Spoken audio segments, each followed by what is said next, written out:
Salut, bien-aimés du Seigneur, que la grâce, la paix et la miséricorde du Créateur nous soient énormément multipliées au nom de Jésus-Christ. C'est encore un privilège pour nous de nous retrouver autour de sa table pour pouvoir bénéficier de la nourriture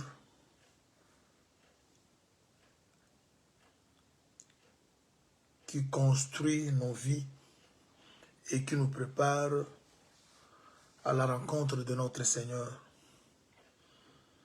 Je pense que les saints du monde entier sont sans ignorer de la mort qui vient de frapper encore au milieu de nous. C'est déjà quelques jours que nous avons perdu un des nôtres, le docteur Jean-Pierre Moubenga, un des ministres de la parole dans une de nos assemblées à Kinshasa. Et nous compatissons à cela. Nos cœurs sont ensemble avec tous les saints, pleurant le bien-aimé.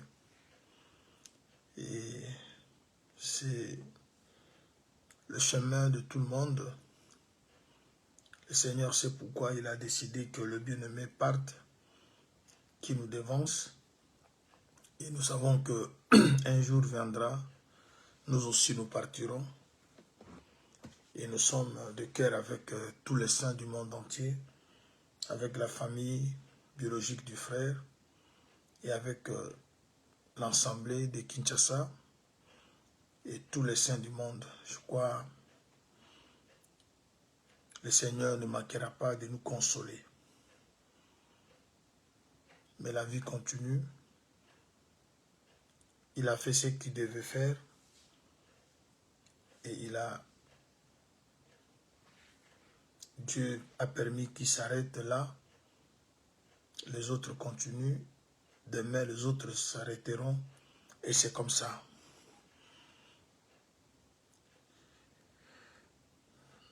Participer à toutes les cagnottes qui vont être organisées et qui sont déjà organisées pour assister aux obstacles du bien-aimé.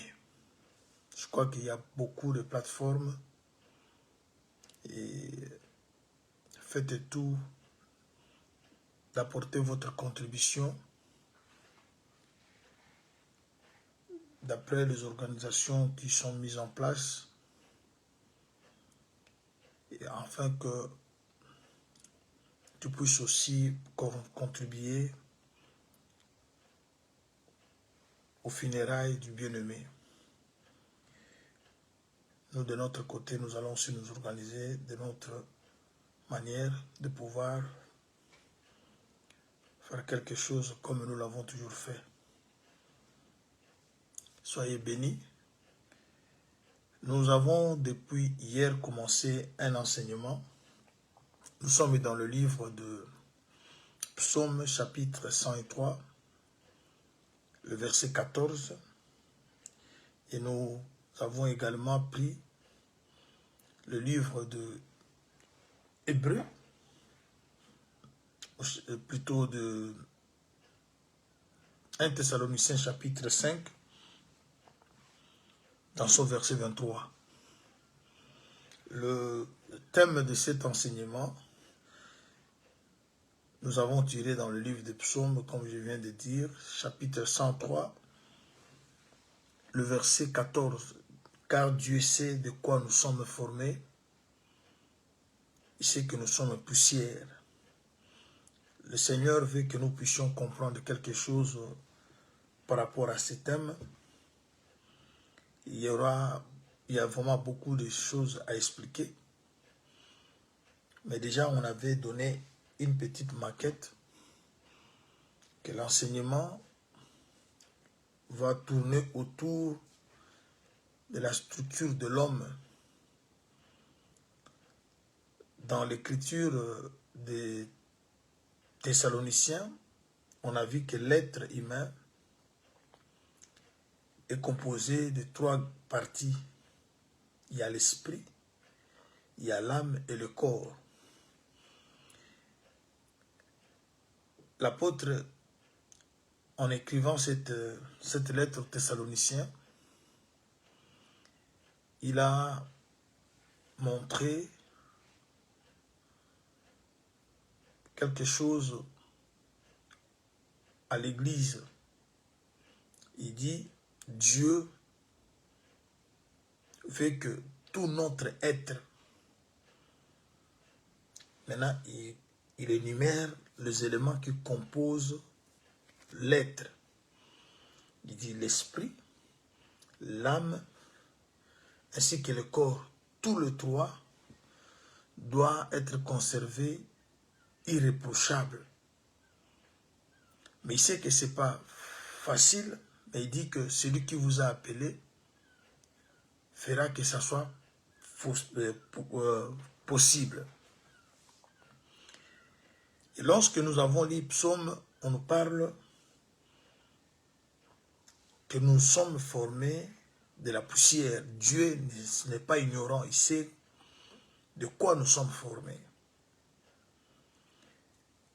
Il sait que nous sommes formés à partir de la poussière, mais le souci de Dieu, ce n'est pas que nous restions poussière.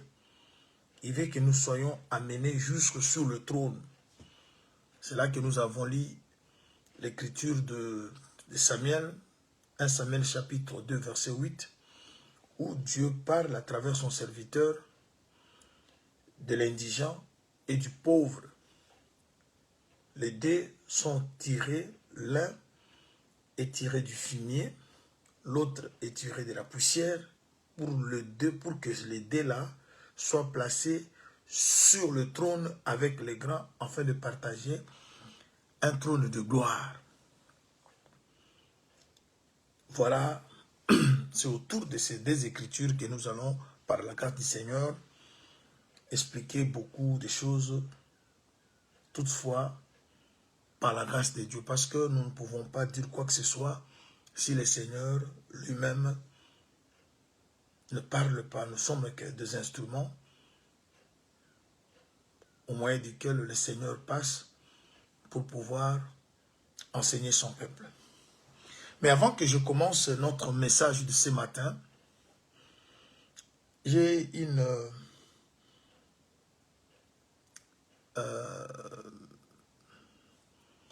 petite réponse à donner à une préoccupation que une de nos sœurs avait présentée. Parce que nous savons que c'est pour des activités comme celle-ci que nous sommes appelés. Lorsque vous avez des difficultés sur une écriture, vous avez un petit souci par rapport à la compréhension d'un enseignement, ou vous voulez une lumière par rapport à un bruit autour de la parole de Dieu, nous sommes les instruments que Dieu utilise, nous les ministres, pour pouvoir répondre à toutes ces préoccupations. Si je n'arrive pas à répondre à cette préoccupation, un autre ministre peut répondre. Parce que l'Église ne manquera jamais de la lumière. Et cette lumière, c'est le Seigneur qui apportera, ou qui l'apporte, mais il peut l'apporter par moi ou par un autre ministre. Voilà pourquoi nous sommes dans la complémentarité. Là où je suis limité, un autre ministre peut voir ce que je n'ai pas pu voir, ce que l'autre n'a pas pu voir, moi je peux voir. Mais lorsqu'on se met ensemble, c'est l'Église qui bénéficie, c'est l'Église qui gagne, c'est l'Église qui profite de tout ça. Alors, la préoccupation de la sœur, c'était autour de... Elle voulait savoir si c'est que les gens sont en train de dire ces moments-ci dans les réseaux sociaux concernant l'inspiration et l'écriture entre les deux. Est-ce que c'est l'écriture qui est plus forte que l'inspiration ou c'est l'inverse? Bon, des fois, moi, ce sont des choses que nous avons enseignées et nous enseignons chaque jour, mais comme c'est une préoccupation d'une princesse, parce que vous êtes de prince et de princesse du Seigneur, et nous sommes là pour vous servir, le Seigneur nous a engagés pour servir. Et c'est vous qui êtes les enfants dans le palais, dans la maison, et nous sommes là pour vous servir. Alors comme c'est une préoccupation, permettez que j'ouvre une petite parenthèse pour essayer de répondre à la préoccupation de la sœur. Ça peut aussi être la préoccupation d'autres bien-aimés, parce que la sœur, en posant cette question, elle dit, j'entends tout ce que les gens disent, mais j'aimerais aussi écouter ce que mon pasteur dit. J'ai aimé une telle manière de réfléchir. Vous savez, bien-aimés, dans les assemblées où vous êtes, il est bien d'écouter tout ce que les gens disent dans les réseaux sociaux, mais il faut aller aussi vérifier les choses que vous écoutez d'autres prédicateurs prêcher auprès de vos ministres, c'est-à-dire ceux qui sont établis dans des localités où vous êtes. Et lorsque vos ministres diront la même chose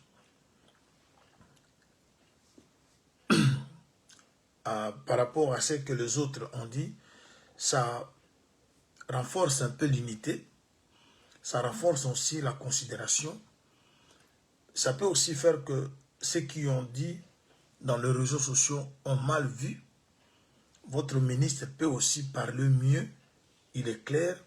Ça peut aussi arriver que ceux qui ont parlé dans les réseaux sociaux ont vu, ils ont vu quelque chose que le pasteur qui est ton pasteur n'a pas encore vu. Ça peut aussi aider le pasteur à voir ce qu'il n'avait pas encore vu, et ça, c'est comme ça que les choses se passent. Alors, la sœur a dit, j'ai écouté ce que les gens ont dit, mais je sais que tu es mon pasteur. Est-ce que tu peux aussi nous parler de ce point pour que nous sachions, est-ce que c'est que nous écoutons d'autres ministres dire, ça crée comme un débat, quel est votre avis et quelle est la compréhension que vous avez des Écritures par rapport à ces sujets? Alors, écoutons, chers bien-aimés,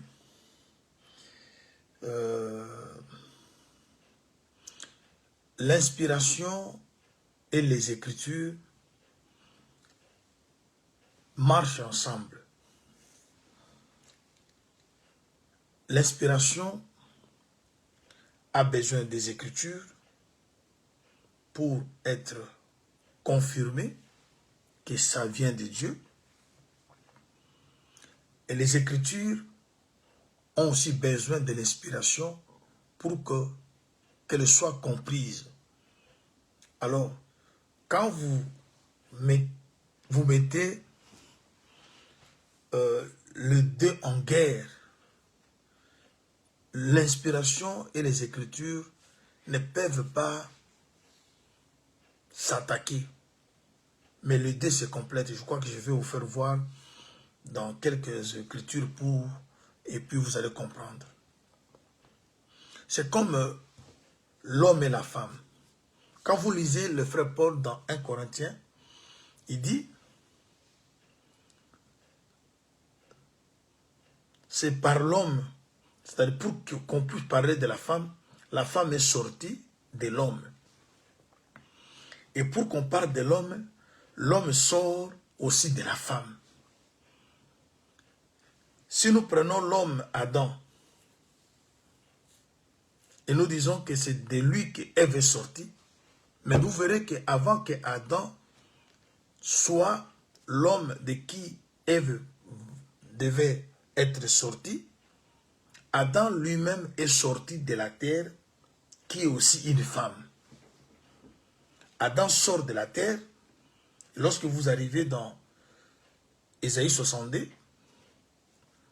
la parole de Dieu nous dit que la terre, c'est une épouse, c'est une femme. Lorsque vous allez dans Psaume, David dit que c'est dans la terre que j'ai été formé, conçu, ainsi de suite. Là, vous voyez, David ne parle pas de lui, mais il parle d'Adam, parce que nous avons tous vu dans les Écritures comment Dieu a soutiré Adam de la terre. Et la terre, étant l'œuvre du troisième jour, ça nous amène déjà à expliquer Lévi qui va finir par devenir mari, ainsi de suite. Alors, lorsque vous arrivez dans 1 Corinthiens chapitre 11, l'apôtre dit ceci. Je vais lire cette écriture rapidement et puis l'apôtre, dans 1 Corinthiens 11, regardons ce que cet homme de Dieu nous dit. Il dit, toutefois dans le Seigneur,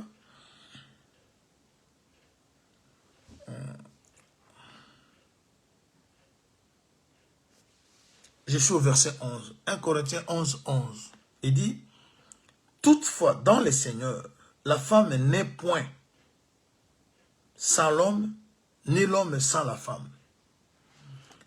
Ici, on parle de l'existence, parce que c'est le verbe être qui est conjugué. Il dit, toutefois dans le Seigneur, la femme n'est point. C'est-à-dire, une femme ne peut pas exister sans l'homme. Ça explique que c'est par l'homme que Ève, la femme, est sortie. Et il ajoute, ni l'homme sans la femme. Je suis un homme, vous êtes un homme, mais c'est une femme qui vous a enfanté. Vous existez par la femme. Et pour que la femme qui donne naissance existe, c'est un homme qui a engrossé une femme. Et quand cette femme enfante, elle enfante une fille. Vous voyez? C'est-à-dire, vous ne pouvez pas parler de l'homme sans femme et vous ne pouvez pas non plus parler de la femme sans l'homme. C'est-à-dire, c'est comme ça avec le problème de la lettre, des écritures et de l'inspiration. Je vais y arriver.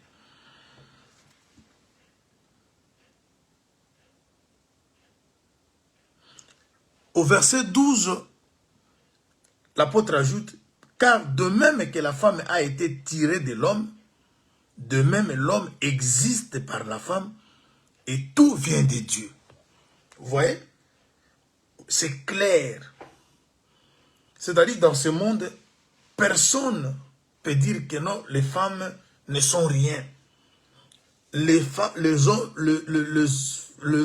non plus ne pourront jamais dire que les hommes ne sont rien. Parce que dans nos maisons, nous avons des enfants, mais aucun homme peut avoir des enfants si une femme n'est pas à ses côtés. Et aucune femme non plus peut avoir des enfants si l'homme n'est pas avec elle. C'est-à-dire, personne ne peut dire que l'autre n'est pas important. Vous voyez déjà dans le mariage, on voit que et la femme et l'homme, tous les deux sont importants. Voilà pourquoi Dieu avait compris, il dit, il n'est pas bon que l'homme soit seul. Je lui ferai une aide. Alors, déjà cette écriture, ça va nous aider. Vous avez vu que sans l'homme, on ne parle pas de la femme. Sans la femme, on ne parle pas de l'homme. Alors les deux se complètent pour qu'on ait maintenant tout ce que vous connaissez. Alors retournons maintenant dans l'histoire de l'inspiration et des Écritures.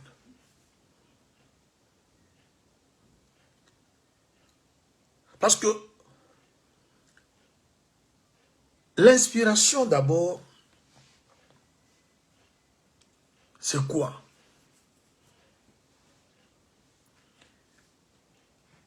Quand est-ce que l'inspiration peut être forte que les Écritures? Et quand est-ce que les Écritures deviennent fortes que l'inspiration? Lorsque vous prenez par exemple, tout commence par l'inspiration. Vous recevez en vous une pensée dans votre intérieur. Vous sentez en vous une ouverture. Comme l'enseignement que je vous donne là. J'étais d'abord inspiré par le Seigneur.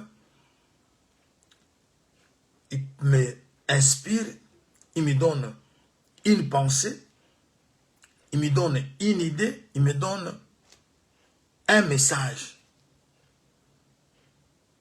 Maintenant, il faut que ce message vienne maintenant se conformer aux Écritures. Parce que pour qu'il y ait des Écritures,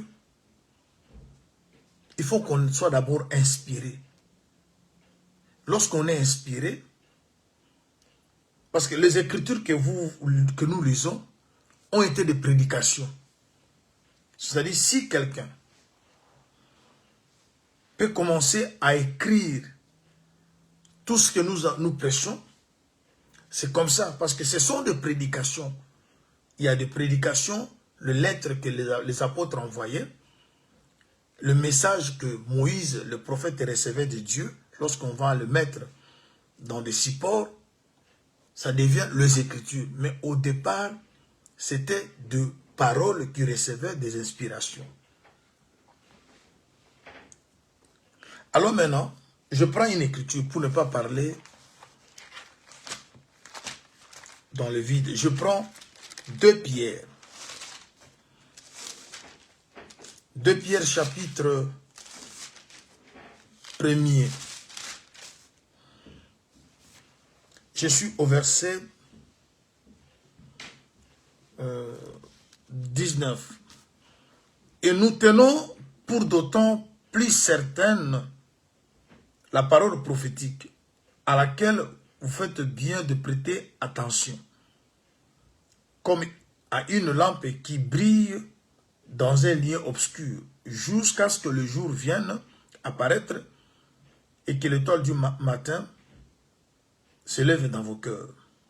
Sachant tout d'abord, vous-même, qu'aucune prophétie de l'Écriture ne peut être un objet d'interprétation particulière.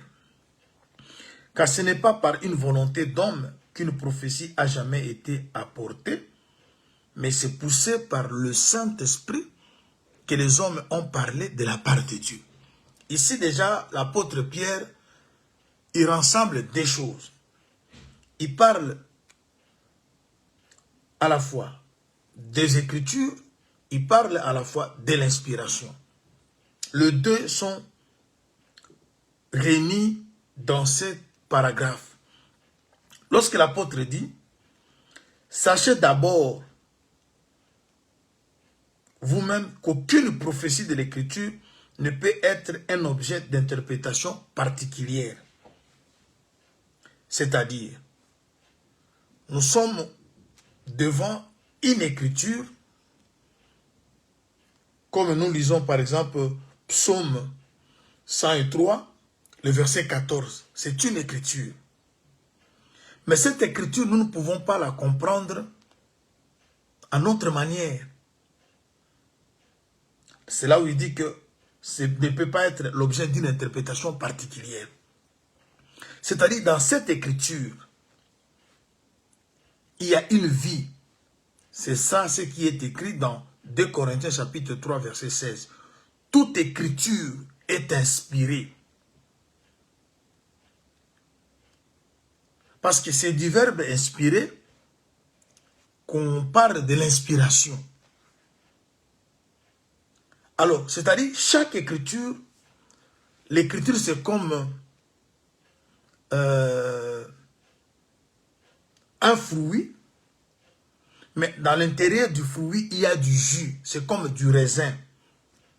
Mais le jus qui est dans le raisin, c'est ce qu'on appelle inspiration.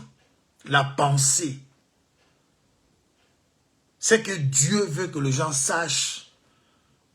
Mais l'écriture n'est que l'habit. Mais à l'intérieur de l'écriture, il y a la nudité. L'habit couvre la nudité.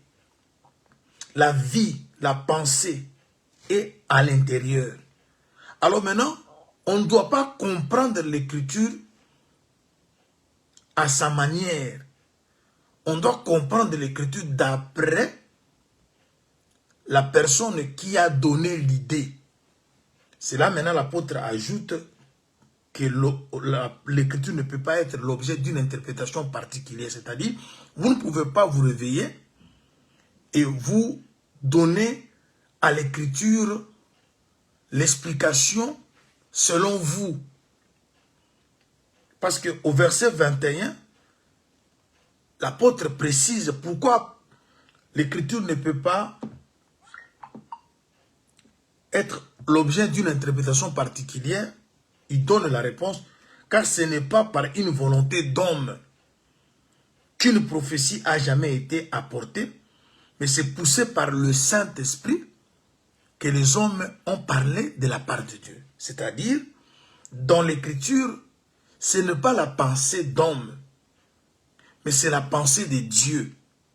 Alors, il faut que le Saint-Esprit soit sur la personne qui lit l'écriture, afin de lui expliquer ce qu'il a caché dans l'écriture. Cela maintenant fait que l'inspiration, l'explication qui sort de cette écriture a plus de valeur que l'écriture elle-même. Parce qu'on ne va pas appliquer l'écriture de la manière où elle est présentée, mais cette écriture va plutôt être appliquée d'après l'explication qui va être donnée. Un exemple. Lorsque vous lisez Deutéronome chapitre 22, le verset 5 et le verset 6, on parle lorsque vous partez sur un chemin, Dieu disait à Israël. Supportez-moi, c'est vraiment important.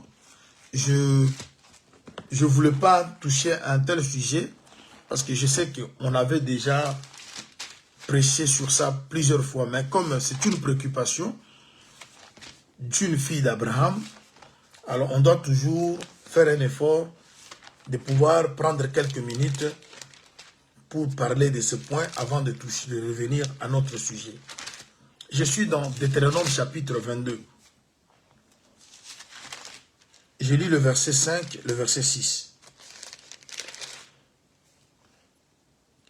Une femme ne portera point un habillement d'homme.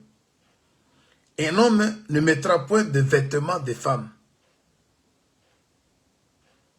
Car quiconque fait ces choses est en abomination à l'Éternel ton Dieu. Si tu rencontres dans ton chemin un nid d'oiseau sur un arbre ou sur la terre avec de petits ou des œufs, et la mère couchée sur le petit ou sur les œufs, tu ne prendras pas la mère et le petit. Tu laisseras aller la mère et tu ne prendras que le petit afin que tu sois heureux et que tu prolonges tes jours. Ça, c'est une écriture. On parle le vêtement de l'homme. On parle aussi les vêtements. Pour l'homme, on dit un vêtement. Le vêtement au singulier. Pour la femme, on dit les vêtements des femmes. L'homme ne peut pas porter les vêtements des femmes. Et la femme ne portera pas l'habit de l'homme. Déjà, est-ce que si vous trouvez un homme ou une femme porter la chemise de son mari, selon cette écriture, cette femme est en abomination. Mais si on comprend la pensée qui est dans cette écriture, rien à voir avec la chemise de l'homme chez la femme ou la blouse de la femme chez l'homme. Dieu parle d'autre chose. Il n'est pas dans le vêtement physique. Mais quand vous ne comprenez pas cette écriture, vous donnez maintenant à l'écriture une interprétation particulière. Voilà pourquoi on recourt à l'inspiration, à la pensée cachée de l'écriture. Et lorsque vous avez maintenant la pensée cachée de cette écriture ne va pas être respectée de la manière où elle est écrite. Cela donne maintenant sens que l'inspiration est forte que l'écriture. Je ne sais pas si vous me comprenez. Parce que si je vais essayer de répondre rapidement, on dit que si vous marchez sur votre chemin, parce qu'ici c'est Israël qui quitte l'Égypte, il est sur son chemin vers Canaan. Dieu lui dit, si tu rencontres sur ton chemin un nid d'oiseau, sur la terre aussi un arbre, tu ne peux pas prendre la maman et les enfants ou les petits. Tu laisses la maman partir, tu prends soit le petit ou les œufs. Si tu veux vivre longtemps et être erré dans le pays où il vous amène, quel est le rapport entre la longévité d'un homme, d'une personne, avec l'histoire d'un œuf plutôt, et d'un oiseau? Mais, lorsque vous lisez comme ça, vous voyez, on parle d'un arbre et sur la terre. Si vous trouvez sur votre chemin un nid d'oiseau, ne prenez pas la maman, laissez la maman partir. Prenez le petit ou les œufs. Si tu veux, vous voulez vivre longtemps. On comprend ici que si on cherche à appliquer cette écriture à la manière où elle est écrite, on n'a pas compris la pensée de Dieu. Mais si on comprend la pensée de Dieu, ici, Dieu parle que le chemin, parce que lorsque vous quittez le monde, vous vous mettez sur un chemin. Et ce chemin vous conduit à votre destinée, Canaan, qui est la vie éternelle. Et dans ce chemin, Dieu ne veut pas le mélange. La maman représente l'ancienne vie. Le petit ou les œufs représentent la nouvelle vie. Et c'est ce que nous faisons tous dans ce chemin vers notre destinée. Nous laissons l'ancienne vie et nous prenons la nouvelle vie. Et c'est cette nouvelle vie qui est en Christ, fait de nous des personnes éternelles. Vous voyez, ça c'est maintenant l'inspiration ou l'interprétation de l'écriture. Quand l'écriture est interprétée, on n'exécute pas l'écriture à la manière où elle est écrite. On va maintenant plutôt s'attacher à l'explication donnée venant de l'écriture. C'est là où l'interprétation ou l'inspiration devient plus forte que l'écriture. L'habit de l'homme que les femmes ne peuvent pas porter. Là, vous voyez, on parle d'un seul habit parce qu'il s'agit d'un seul homme. Un seul homme pour plusieurs femmes. Jésus, c'est l'homme. Il est écrit, parmi 1000, on a trouvé un seul. C'est bien Jésus. Voilà pourquoi c'est l'habit de Jésus, c'est sa vie. Et les habits des femmes, c'est nos vies que Jésus avait portées. Si l'humanité n'avait pas trouvé la vie, parce que les hommes ne portaient pas les vêtements des femmes. Mais quand un homme est venu porter les vêtements des femmes, c'est-à-dire, Jésus a porté sur lui le péché de plusieurs. C'est ça que Ésaïe 53 lui dit. C'est depuis ce jour-là, cette écriture de Deutéronome avait trouvé son sens. Parce que Dieu interdisait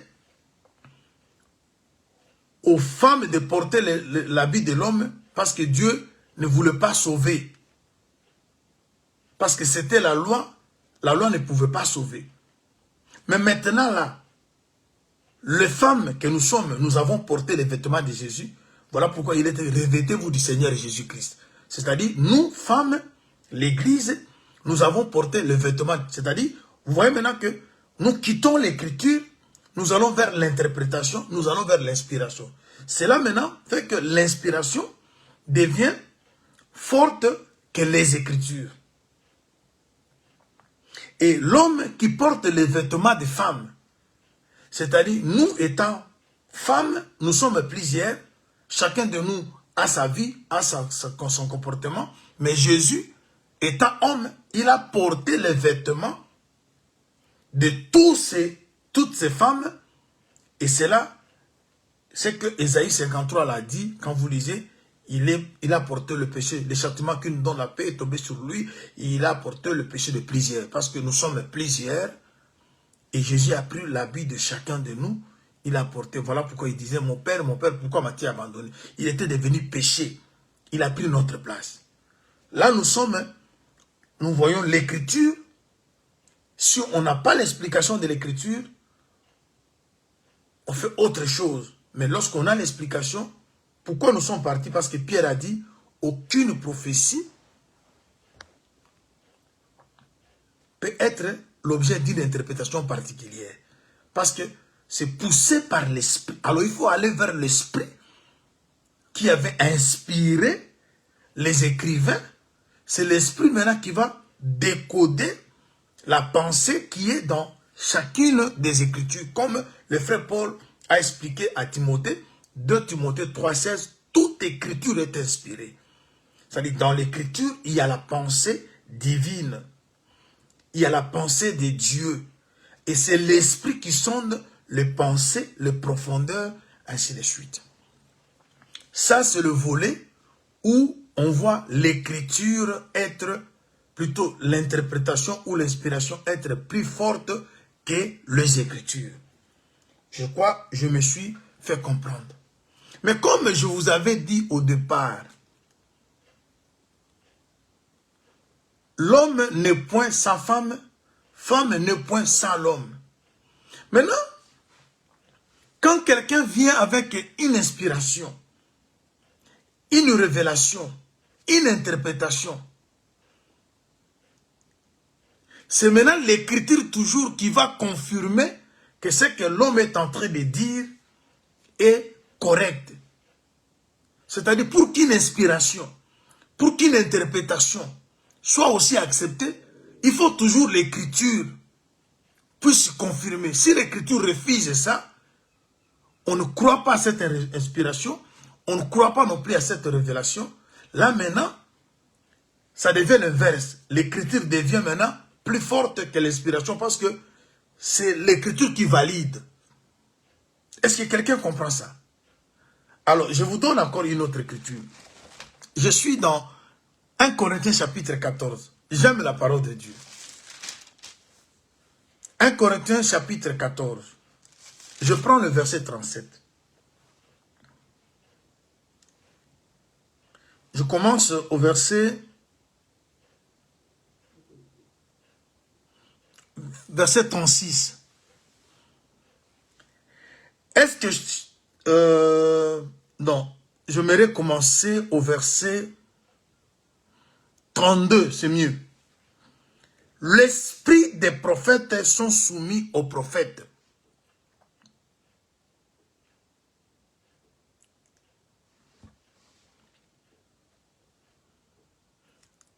Car Dieu n'est pas un Dieu de désordre, mais Dieu de paix. Comme dans toutes les églises des saints, que les femmes se taisent dans les assemblées, car il ne leur est pas permis de parler, mais qu'elles soient soumises comme le dit aussi la loi. Si elles veulent s'instruire sur quelque chose, qu'elles interrogent leur mari à la maison, car il est malséant à une femme de parler dans l'église. Est-ce que de chez vous, que la parole de Dieu est sortie?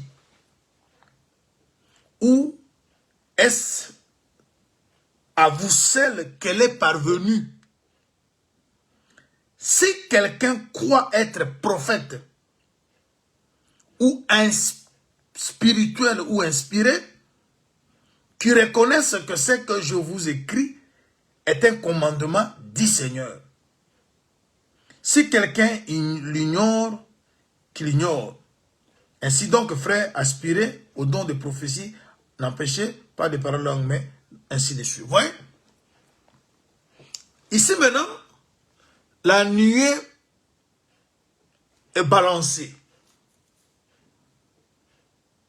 On dit que l'esprit des prophètes sont soumis aux prophètes. Il y a prophète comme homme, il y a aussi prophète comme enseignement. N'est-ce pas que nous disons la loi, psaume et les prophètes? La loi, psaume et les prophètes, c'est l'enseignement. C'est-à-dire, un prophète, un inspiré, tu peux avoir un songe, tu peux avoir une vision, tu peux avoir, je ne sais pas, voix audible comme ça.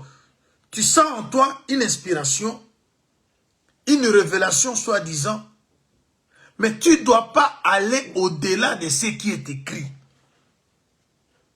Il faut que tu te soumettes ton inspiration au moment où nous sommes, depuis que le Seigneur a permis qu'il y ait des prophètes, qu'il y ait des apôtres, et ils ont enseigné. Aucune inspiration peut contredire ce qui est déjà écrit. Dieu, on ne refuse pas qu'on ait des révélations, on ne refuse pas qu'on ait des inspirations, mais toute inspiration, toute révélation, toute interprétation doit être vérifiée par les Écritures. Parce que si il n'y a pas de garde-fou, on peut se réveiller aujourd'hui, j'ai reçu ceci, Dieu m'a montré, c'est ça que vous voyez. Voilà pourquoi on parle de l'ordre. Ce qui peut remettre l'ordre n'est que les Écritures. Parce que les Écritures, l'ensemble des Écritures fait la parole de Dieu. La parole, elle est une. Mais elle est l'ensemble de plusieurs Écritures. Voilà pourquoi quand vous venez avec une inspiration, une révélation, une interprétation, ça doit rencontrer les Écritures. Parce que tu vas convaincre les gens avec quoi? L'apôtre Paul dit à Timothée, toute écriture est inspirée, utile pour convaincre. C'est-à-dire, vous ne pouvez pas venir vous réveiller le matin, vous nous dites que Dieu vous a dit quelque chose. Mais il faut que, pour que tu puisses nous convaincre par rapport à votre inspiration, par rapport à votre révélation, il faut que tout ce que vous dites là s'harmonise avec les Écritures. Cela maintenant fait de l'Écriture aussi plus forte que l'inspiration. C'est-à-dire, l'Écriture devient, fait l'inspection, contrôler. Voilà pourquoi les chrétiens de Béret vérifiaient tout ce qu'on leur enseigne. Ils vérifiaient par rapport à quoi? Ils vérifiaient en lisant les Écritures. Vous voyez? Alors quand nous parlons, il faut qu'on sache expliquer dans quel volet vous dites que l'inspiration, quand quelqu'un dit l'inspiration est plus que les Écritures, ce n'est pas une fausseté. Je crois que je viens de vous démontrer comment et quand une inspiration devient plus forte qu'une écriture. Et quand quelqu'un dit que l'écriture est plus forte que l'inspiration, je viens aussi de vous démontrer par rapport à la vérification, par rapport à la conviction. Je prends une écriture dans 1 Corinthiens chapitre 4, le verset 6. C'est à cause de vous, frères, que j'ai fait de ces choses une application à ma personne et à celle d'Apollos, afin que vous appreniez à nos personnes à ne pas aller au-delà de ce qui est écrit. Ce qui est écrit, c'est quoi? C'est l'Écriture. Et que nul de vous ne conçoive de l'orgueil en faveur de l'un comme de l'autre. Vous voyez? C'est-à-dire, on ne refuse pas l'interprétation, on ne refuse pas la révélation, on ne refuse pas l'inspiration. Mais l'apôtre a dit, si vous vous sentez être inspiré, mais sachez que la parole n'est pas sortie de vous. Il y a des gens qui vous ont précédé, qui ont posé des bornes et on n'a pas dépassé des limites. C'est-à-dire, les bornes, ce sont les Écritures. Quand je viens avec une révélation, quand je viens avec une interprétation, quand je viens avec une inspiration, je dois associer les Écritures dans ça. Parce que ce sont les Écritures qui vont convaincre tous ceux qui nous écoutent que les choses que nous sommes en train de dire viennent de Dieu. Et si l'inspiration n'a pas de base des Écritures, ça devient une fausseté. Si une inspiration, une interprétation, une révélation n'a pas de fondement des Écritures, ça devient de raisonnement. Voilà la réponse à cette question posée par une de nos sœurs sur l'inspiration et les Écritures. L'inspiration et les Écritures sont comme l'homme et la femme. 1 Corinthiens 11, 11 et 12. Il n'y a point d'homme sans femme. Il n'y a point de femme sans homme. C'est-à-dire, pour qu'il y ait l'homme, il faut qu'une femme puisse l'accoucher. Pour qu'il y ait une femme, il faut que la femme soit tirée de l'homme. Pour qu'il y ait une inspiration, il faut d'abord qu'il y ait une écriture. Parce que je parle du présent, du moment présent. Quand je viens avec une inspiration, avec une interprétation, il faut que les Écritures appuient mon inspiration, mon interprétation, ma révélation. Et quand j'ai une écriture, il faut que dans cette écriture-là, qu'on voie la pensée, l'interprétation de cette écriture. Sinon, on sera en train de nous accrocher à la lettre. Alors, l'inspiration est plus forte que les Écritures lorsque l'écriture n'est pas interprétée. Lorsque l'écriture n'est pas interprétée, lorsque cette écriture va être interprétée, on va appliquer plutôt l'interprétation et non l'écriture de la manière dont elle est écrite. Et quand est-ce que l'écriture devient plus forte que l'inspiration? Lorsqu'il s'agit de la vérification, lorsqu'il s'agit de la conviction. Quand vous venez avec une révélation, vous venez avec une interprétation, bien aimé, pour que cela soit certifié, il faut que ça trouve de base. On ne peut pas aller au-delà de ce qui est écrit. L'apôtre Paul a dit aux Galates, si même un ange vient, il ne vous enseigne pas comme nous vous avons enseigné qu'il soit anathème. Vous voyez? C'est-à-dire, on peut venir avec des inspirations, mais qui ne rencontrent pas les Écritures. On rejette ça. Alors il faut savoir faire la part des choses. Voilà un peu une petite lumière à apporter au sein, à la demande d'une de nos sœurs, que le Seigneur bénisse la sœur, parce que je crois ça a permis aussi à d'autres bien-aimés d'être éclairés. Ça a permis aussi à nous de pouvoir aborder un peu ce sujet, bien que nous l'avons déjà abordé dans plusieurs enseignements. Mais l'enseignement continue, il y a toujours des répétitions. Alors, que Dieu vous bénisse. Alors, je ne saurais pas rester longtemps avec vous. Alors, nous sommes dans un enseignement où nous parlons sur Dieu sait de quoi nous sommes formés.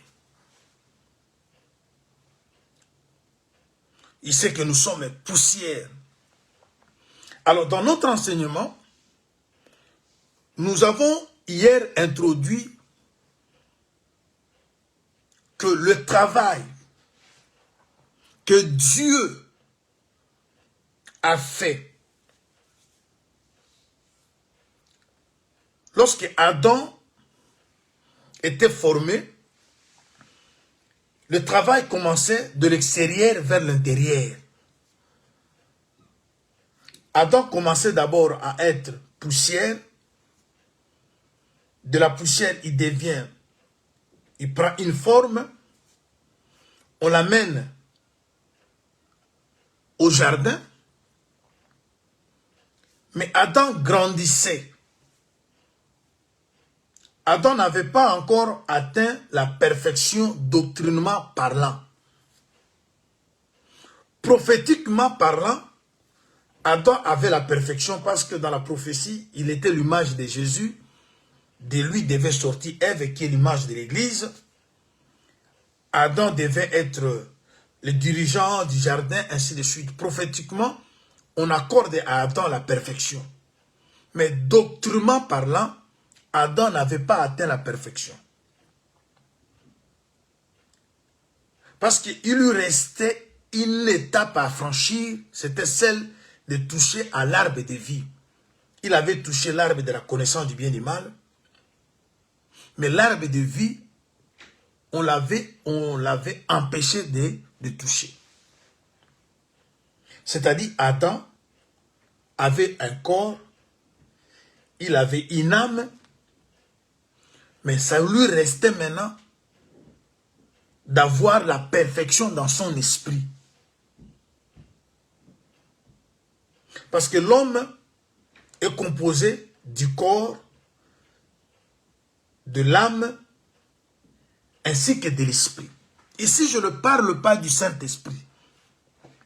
On parle de l'esprit de l'homme, qui n'est pas le Saint-Esprit.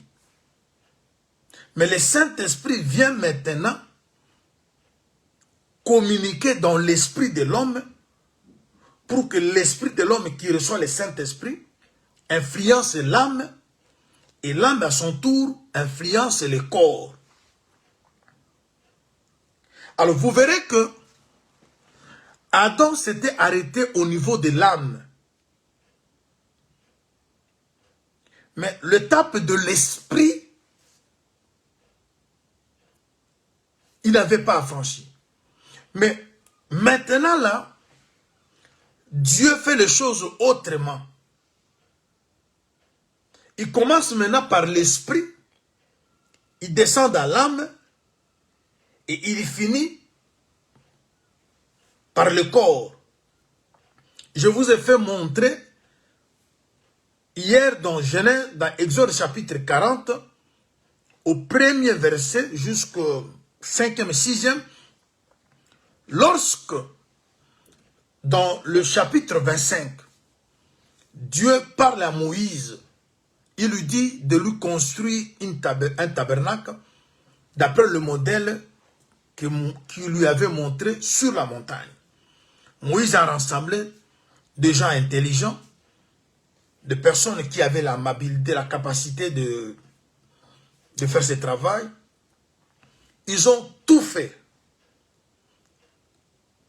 Tabernacle et table, ainsi de suite. Ils devaient maintenant rassembler toutes ces choses. Bien aimé, je vais vous dire une chose.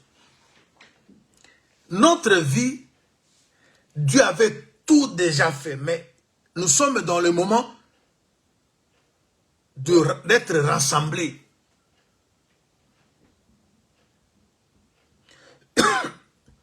Dieu a tout fait. Comme tu es là, ta vie, Dieu l'avait déjà prédestinée. Mais ce qui reste maintenant, c'est rassembler les étapes pour que ta vie soit un tout. Le tabernacle, permettez que je reprenne cette écriture et vous verrez que c'est merveilleux. Parce que pendant ces peu de minutes que nous avons aujourd'hui, nous allons... le sous-thème d'aujourd'hui, voyons, Exode chapitre 40.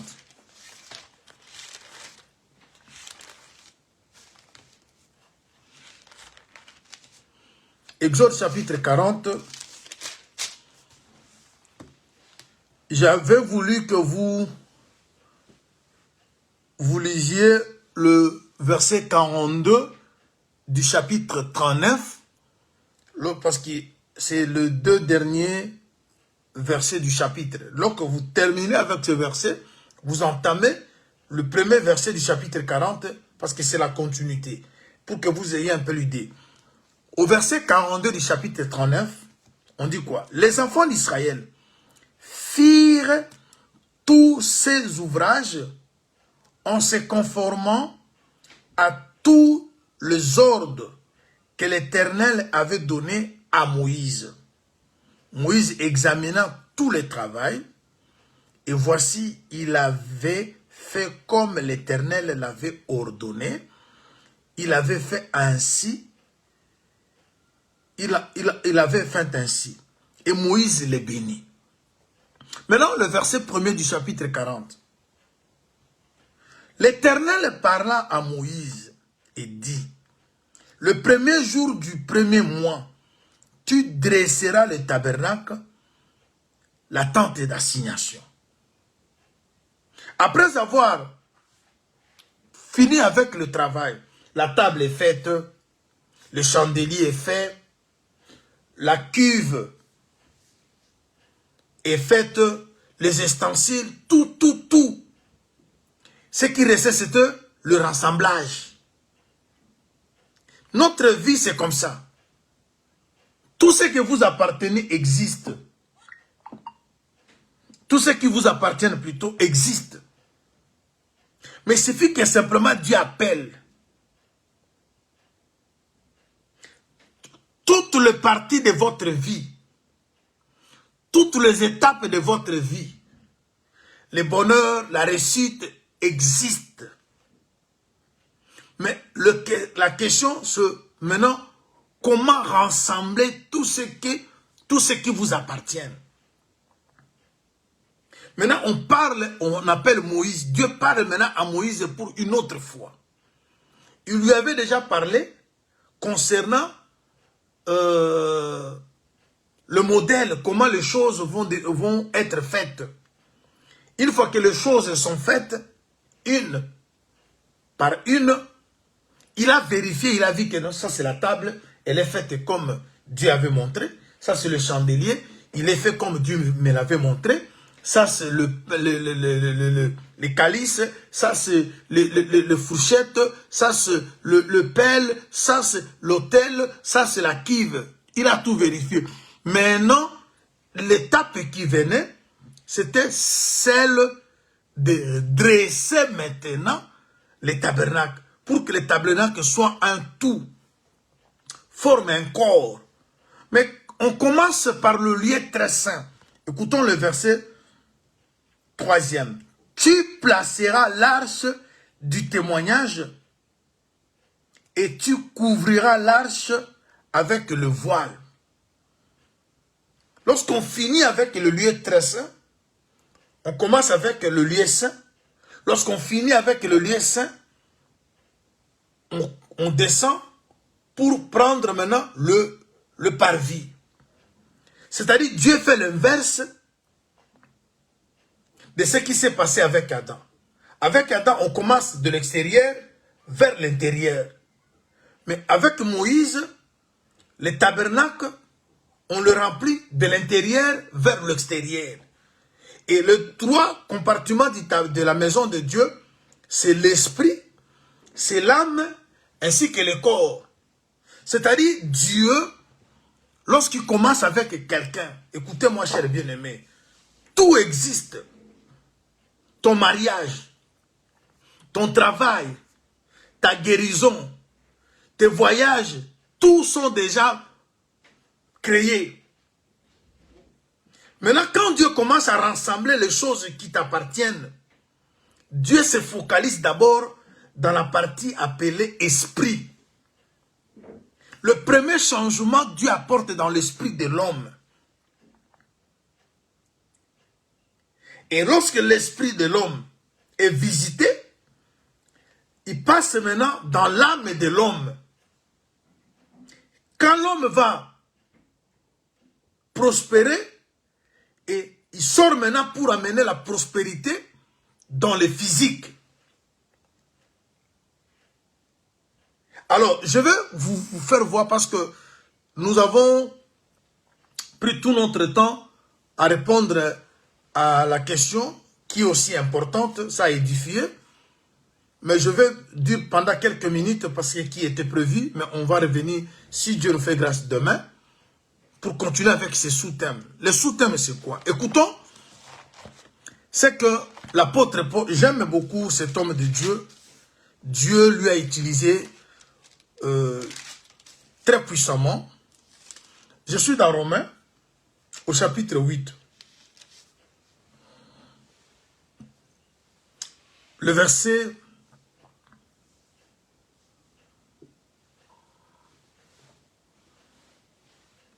Commençons au verset 14. Car tous ceux qui sont conduits par l'Esprit de Dieu sont fils de Dieu. Et vous n'avez point reçu un esprit de servitude pour être encore dans la crainte. Mais vous avez reçu un esprit d'adoption par lequel nous crions Abba, Père. Écoutons le verset 16. Je suis dans Romains, chapitre 8. L'Esprit lui-même rend témoignage à notre esprit que nous sommes enfants de Dieu. Or, si nous sommes enfants, nous sommes aussi héritiers de Dieu et co-héritiers de Christ, si toutefois nous souffrons avec lui afin d'être glorifiés avec lui. Le verset 16 qui parle mieux, sans lacune, il dit l'Esprit lui-même. L'Esprit lui-même ici, c'est qui? L'Esprit lui-même rend témoignage à notre esprit. On a ici deux esprits.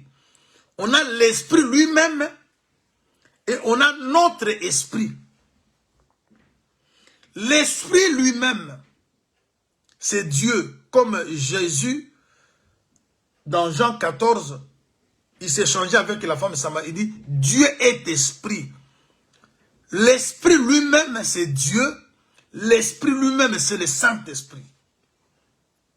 C'est-à-dire, il y a le Saint-Esprit, qui est l'Esprit de Dieu, qui est Dieu. Il y a aussi l'Esprit de l'homme. C'est-à-dire, l'Esprit de Dieu, qui est Dieu, qui est le Saint-Esprit, va témoigner à notre esprit. Parce que le frère Paul, dans 1 Thessaloniciens chapitre 5, 23, il a expliqué l'être. Il dit l'être, c'est l'esprit, l'âme et le corps. L'âme, ce n'est pas l'esprit. Il y a une différence entre une âme, il y a aussi entre une âme et l'esprit. L'esprit, c'est autre chose, l'âme, c'est autre chose, et le corps, c'est autre chose. Maintenant, le témoignage doit commencer d'abord dans l'esprit. C'est pour cela, chers bien-aimés, le vrai témoignage, c'est celui de Dieu. On peut, beaucoup le vivent. L'apôtre Paul l'a vécu aussi. Quand vous vous convertissez, les gens ne vous donnent pas du crédit directement. Parce que les changements commencent d'abord dans un lieu secret. Le changement commence dans le lieu secret. Quand Dieu parle à ton intérieur, le gens peut être à tes côtés sans comprendre, sans entendre, sans savoir qu'un travail est en train d'être fait. La parole de Dieu est d'abord déposée dans notre esprit avant qu'elle vienne habiter l'âme. Et c'est là où l'apôtre dit, l'esprit lui-même dit à notre esprit que nous sommes enfants de Dieu.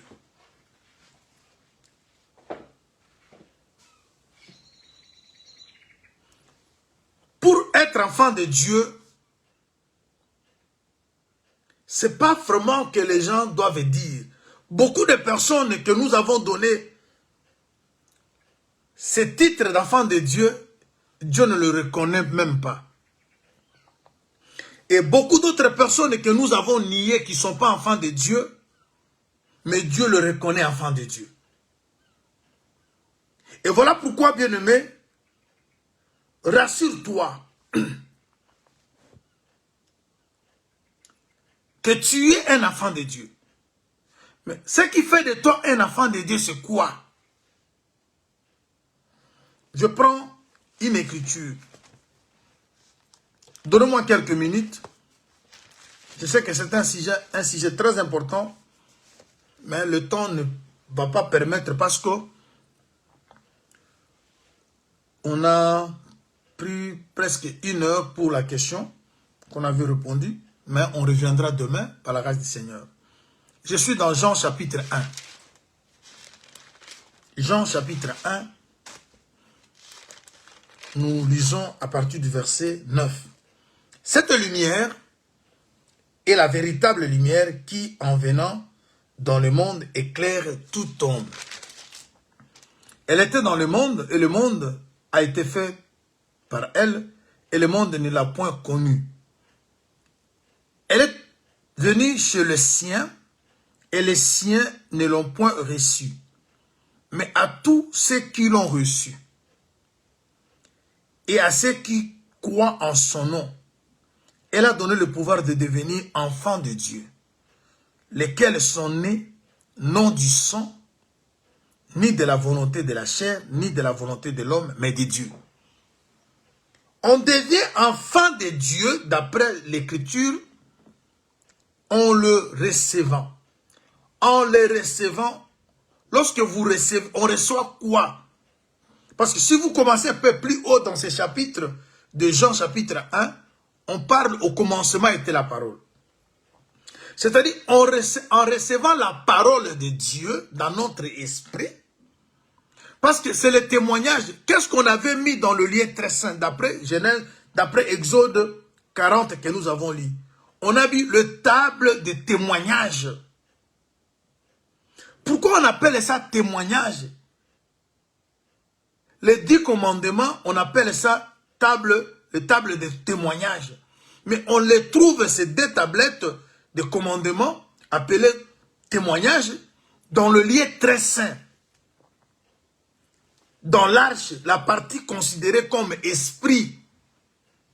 Bien, la parole de Dieu, lorsqu'elle vient habiter notre esprit, c'est là où commence la victoire. Parce que hier, dans l'introduction d'hier, je vous avais fait voir ce qu'une âme peut faire. L'âme, c'est le centre des émotions. L'âme, c'est le centre des émotions, des agitations. D'autres choses que nous faisons, nous les faisons avec l'âme, mais sans l'esprit. Comme l'âme est aussi invisible, on a souvent confondu l'âme à l'esprit. Mais vous allez comprendre que l'esprit, dans l'esprit, il y a la douceur. L'esprit, il y a la tranquillité. Dans l'esprit, il n'y a pas des agitations. Mais c'est dans l'âme qu'il y a de mélange, les agitations, des émotions. Même dans la prière, quelqu'un peut commencer à beaucoup crier, à s'agiter. Vous pensez que c'est l'esprit, mais ce sont les agitations, les émotions de l'âme. Alors, je commence d'abord ici pour que vous voyez. C'est pour cela que vous avez vu que dans cette partie-là, appelée lieu très saint, il n'y avait pas de lumière. C'est là-bas, c'est dans cette partie qu'on entendait la voix de Dieu. Dieu venait, il se posait sur le propitiatoire. Beaucoup de gens aujourd'hui, à cause des agitations de l'âme, ils n'attendent pas Dieu. Mais cependant, Dieu parle. Mais parce que l'esprit n'est pas tranquille, l'esprit est agité, ils n'attendent pas Dieu. Ils prient, mais ils n'attendent pas Dieu. Parce que lorsque vous priez, il faut que vous entendiez Dieu. Mais ça demande un calme de l'esprit. On va pouvoir expliquer toutes ces choses. Alors, retenez, chers bien-aimés, l'esprit lui-même témoigne à notre esprit.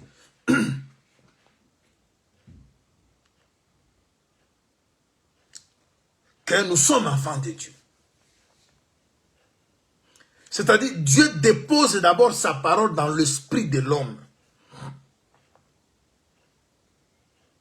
Comme la parole, elle est esprit, elle vient maintenant alimenter l'esprit de l'homme. L'esprit de l'homme maintenant va prendre le contrôle de l'âme. C'est ça que je vous ai fait voir hier. David, il s'est subdivisé en plusieurs morceaux. Dans Psaume 42. Permettez que je reprenne ces versets et puis on va se quitter. Je suis dans Psaume 42. Le verset 5. Je me rappelle avec effusion de cœur quand je marchais entouré de la foule et que je m'avançais à sa tête vers la maison de Dieu. Au milieu des cris de joie et des actions de grâce, d'une multitude de fêtes en fête. Pourquoi t'as battu, mon âme? Et je me tue au-dedans de moi. Espère en Dieu, car je le louerai encore. Il est mon salut et mon Dieu. Mon âme est abattue au-dedans de moi, à cause de toi que je pense depuis le pays du Jourdain, depuis l'Hermon, depuis la montagne de Michar. Ici, l'histoire de David paraît identique à l'histoire de Job. Et cela aussi rejoint nos histoires à nous tous, où nous passons des moments de gloire, où les choses marchent bien, où tout marche bien, la paix, le calme, dans le couple, les activités avancent. Mais à un moment donné, tout bascule et l'âme devient agitée. Mais ce qui contrôle maintenant et l'âme et le corps, c'est l'esprit. Parce que ton âme peut affecter. Parce que la chair affecte l'âme. L'âme cherche maintenant à affecter l'esprit. Pour la transformation, permettez que je vous dise, pour la transformation, le travail commence de l'intérieur. L'esprit sauvé aide l'âme à être sauvée. L'âme sauvée aide le corps à devenir temple de Dieu. Maintenant, lorsque la chair est vaincue, soit par la misère, par la pauvreté, par la maladie, par beaucoup d'autres choses, cela affecte l'âme. C'est-à-dire, quelqu'un commence à se dire, Dieu ne me connaît pas. Si Dieu me connaît, pourquoi je souffre? Ça, c'est l'âme. Là, vous voyez maintenant, psaume d'Azaph, psaume 73, où l'homme commençait à regretter pourquoi je me suis converti. Il remettait en cause sa conversion à cause de la souffrance. C'est-à-dire, la chair est affectée par la pauvreté. Alors, cet échec qu'on a sur la vie physique, ou le problème qu'on a dans le physique, commence à affecter l'âme. L'âme commence à se décourager. Et l'âme cherche à son tour d'affecter l'esprit. Et c'est la démarche que le diable a fait. Il a touché la richesse, il a touché les enfants, il a touché la chair. Mais Dieu n'a pas permis que la vie de Job soit touchée. Vous voyez? C'est-à-dire, c'est déjà le travail de l'ennemi commence de l'extérieur vers l'intérieur. Voilà pourquoi on dit que la chair fait guerre à l'âme. Le diable, lui, dans notre vie, il commence par la chair. Il attaque ta chair, il attaque tes enfants, il attaque tes affaires, ton business, ta femme. Maintenant, c'est pour déstabiliser l'âme. Lorsque l'âme sera déstabilisée, l'âme aussi va chercher à convaincre l'esprit qui reçoit les témoignages. Parce que c'est l'esprit qui sait que je suis un enfant de Dieu. Maintenant, l'esprit, lorsqu'il reçoit les témoignages de Dieu, il commence à parler à son âme. Ne t'inquiète pas, les choses changeront. Et maintenant, quand l'âme sera maintenant vaincue par l'exhortation de l'esprit, l'âme devient prospère. Et la prospérité de l'âme va maintenant influencer la prospérité du corps, comme le frère Jean a souhaité. Je prospère que tu prospères à tous égards, comme prospère l'état de ton âme. Vous voyez là, comment les choses se passent. Dieu, quand il vient, il commence à l'intérieur. Il gagne l'esprit de l'homme. Il sauve l'esprit de l'homme. Il convainc, il parle à ton esprit que tu es un enfant de Dieu. Il pose dans ton esprit sa parole. Cette parole que tu reçois dans ton intérieur, dans ton esprit, fait de toi un enfant de Dieu. Ce n'est ni par la chair, ni par le sang, mais c'est par la volonté de Dieu. Maintenant, comme le tabernacle a tous ces éléments, Moïse qui est Dieu, parce que Dieu a fait de Moïse Dieu devant Aaron. Mais il commence d'abord à remplir le lieu très saint. Il arrivera jusqu'au parvis. Dieu ne va pas simplement résoudre le problème de l'esprit, de l'enlèvement. Dieu viendra jusqu'à résoudre les problèmes liés à ta chair. Ta maladie, tes difficultés de la chair, il viendra jusqu'au parvis. Mais il commence d'abord à remplir le lieu très saint par le témoignage. Est-ce que quelqu'un comprend ça? Alors, Dieu vient de l'intérieur de l'intérieur vers l'extérieur. Le diable commence de l'extérieur pour détruire maintenant l'intérieur. Alors, regardons cette écriture de Proverbes chapitre 18.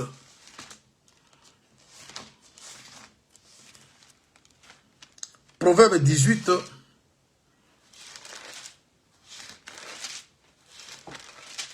Le verset 14. L'esprit de l'homme les soutient.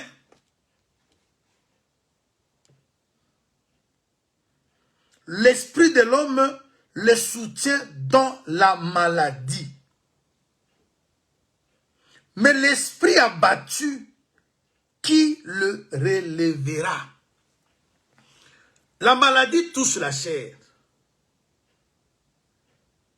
Ça affecte l'âme.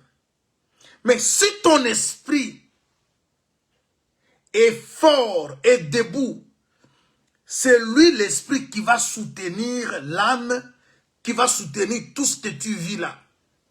Parce que Job n'était resté qu'avec son esprit. Job n'était resté qu'avec son esprit.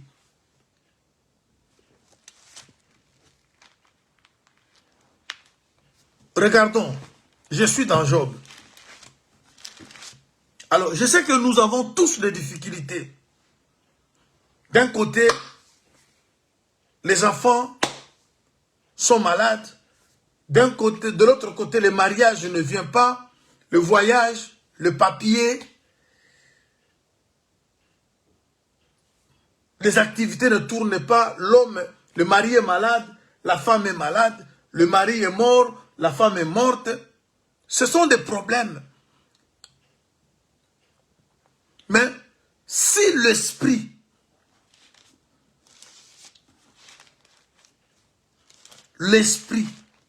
regardons ce que Job dit.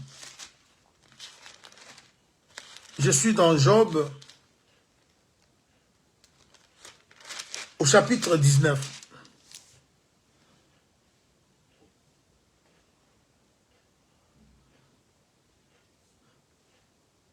Je suis au verset 17.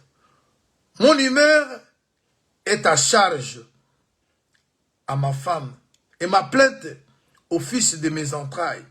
Je suis méprisé même par des enfants. Si je me lève, je reçois leur insulte. Ce que j'avais pour confident, ton horreur. Ceux que j'aimais se sont tournés contre moi. Mes os sont attachés à ma peau et à ma chair. Je ne reste que la peau des dents.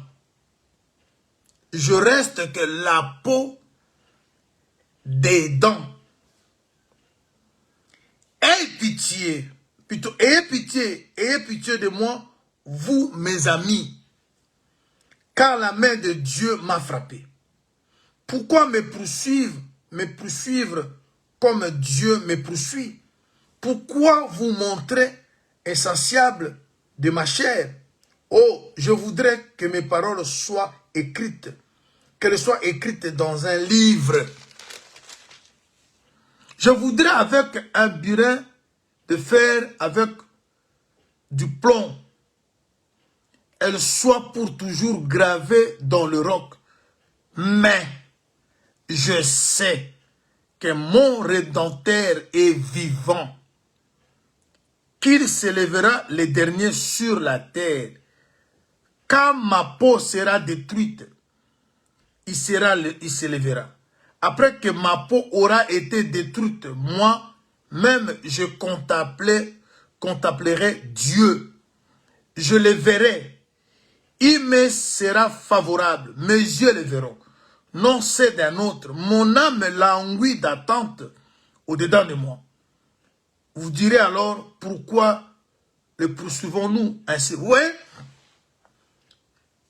il reste que la peau des dents.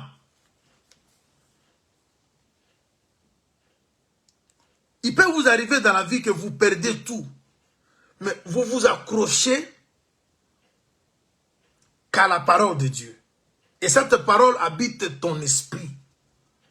C'est ce qui était la force de Job. Et cette force-là donnait quelque chose à l'âme. Et vous avez vu la fin, que même les physiques qui étaient détruits étaient rétablis.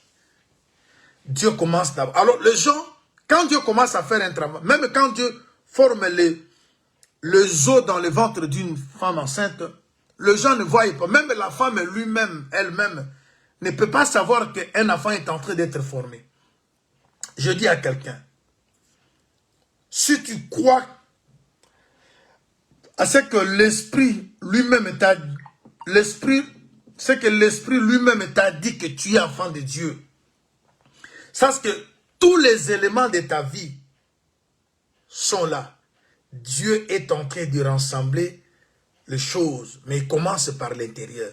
Parce que le vrai Moïse qui doit dresser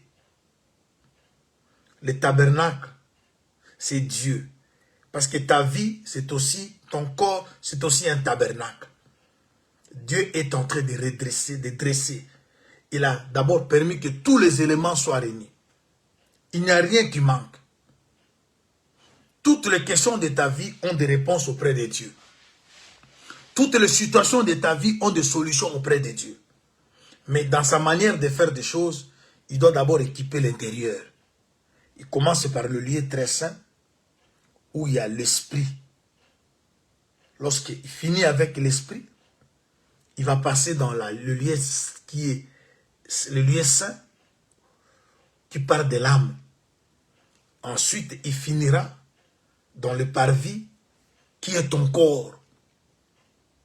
Mais le diable, lui, attaque le corps pour affaiblir l'âme, pour chercher à affaiblir l'esprit. Et c'est la démarche que le Satan a fait quand Dieu l'a autorisé. Il a commencé par le physique, la richesse, les enfants, la santé. Mais l'esprit de l'homme soutient l'homme même dans sa maladie. Alors, je vous laisse partir avec une écriture que nous allons devoir, par la grâce du Seigneur, aborder ça en profondeur lorsqu'on reviendra, pour que vous voyez comment il y a de l'harmonie dans les choses de Dieu. Je prends Ézéchiel, dans ce chapitre 14, je vous laisse partir avec cette écriture, et puis on va revenir prochainement pour évoluer tout en expliquant cela en profondeur. Je suis dans Ézéchiel 14, 14. Écoutez ce que Dieu dit.